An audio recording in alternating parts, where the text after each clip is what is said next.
На берегу Черного моря, в самом сердце поселка Кос, стоит величественная мечеть цвета неба и моря Кос-Джамисе. Каждую пятницу с 30-метрового минарета раздаются звуки эзана, призывающего верующих к молитве.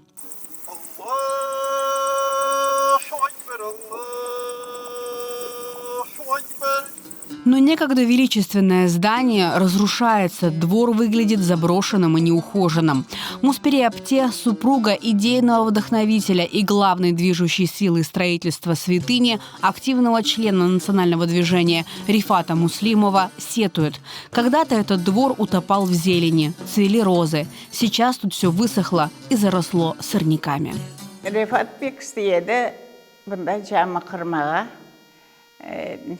Koyun camisi olmağa, bir yerden toprak aldı, bir cam için topeden bir yere. Son ona materyal hazırladı, netti. İyi sponsor tapıldı.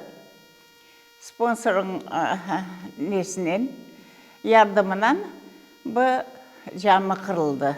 Эту мечеть построили быстро, за символичные 9 месяцев. Спонсором выступил житель Кувейта шейх Мухаммед ибн Саид Муния.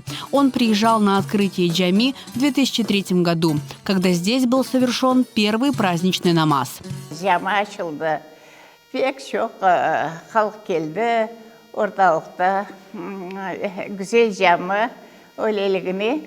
Ondan sonra biz camın içinde namaz kılıp başladılar. Elimizden gelgen gibi Rifat'la çok biz iş yaptık bunda. O bütün yerler çiçekle doldu. O çiçek pek seviyede. По словам Муспери Апте, Рифат Бей буквально жил здесь, старался поддерживать порядок. Но после его кончины в 2014 году мечеть осиротела.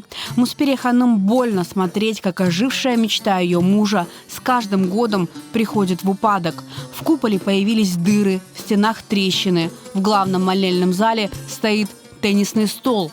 Тут больше не совершают намаз. O gibi adam tapılmadı.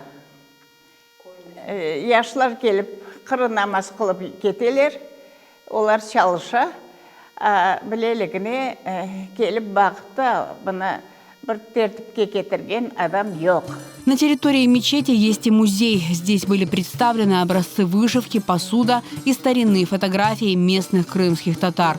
Сейчас музей закрыт.